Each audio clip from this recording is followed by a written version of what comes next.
Caroline Kloet was nothing like you had ever imagined. You've known of her, for as long as you could remember. The only child conceived from the ill-fated marriage between a common-born soldier and the kingdom's youngest princess, a pairing, as the maids liked to gossip, that would only spell tragedy.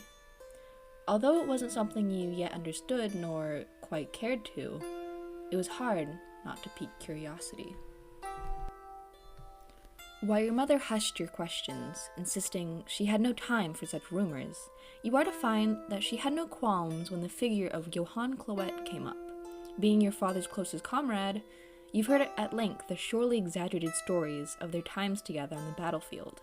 Of course, as it was filtered through your mother, she was sure to sprinkle in tidbits of her own brief interactions, painting a much more human picture of the seemingly inhuman general. Sometimes, even, on the very rare occasions as the candlelight dimmed and you began to drift into slumber, she spoke about Princess Eloise. Those stories were told quiet, laid beneath the heavy blanket of mourning, not for who she was, but for who she could have been. And should you ever ask about their daughter, she would fall silent entirely, gazing far into the distance, eyes clouded with the darkness of a coming storm, as if your mother was seeing off a ship knowing that it would never be coming home. It was pity, the worst kind. You aren't sure the girl in front of you is something that could ever be pitied. Caroline, as she'd been quick to announce, stands in the middle of the foyer, pulled into herself, all hunched and small and shaking. A defensive sort of stance. It was an act of pure aggression. She was dirty, hair matted with clumps of mud, sticks, and leaves. Cloth, no longer could it be considered clothing, hung loose from her frame, and did little to cover her body, freely revealing cuts and bruises laid across every stretch of skin that wasn't caked in a thick layer of dirt. She could barely hold herself still, head whipping around to follow any slight shuffle of movement, teeth bared and hands curled, ready to lunge. Despite it all, she was loud.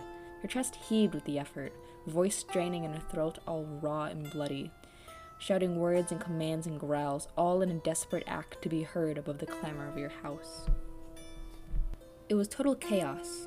Maids bustled, peeking around corners and huddling into each other. Guards stood in a vague semblance of formation, unsure how to approach, if they should at all. Your own mother was waiting just a few feet from her, palms out, as if she was a wild animal that needed to be calmed. In a way, you would say that she was.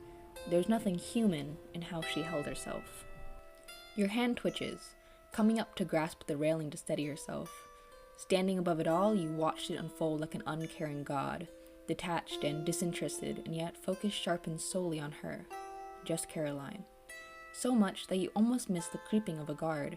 He inches ever so slowly, reaching out as if to grab her. He doesn't get far, because in a sudden movement, Caroline flinches, twisting around with an animalistic shriek, throwing herself backwards, only to trip over her own feet. She flails in the air, and in that final moment, she looks up. For the first time in your life, you see her face. Eyes, red like blood on snow, with an expression twisted into something terrified, before she slams into the ground.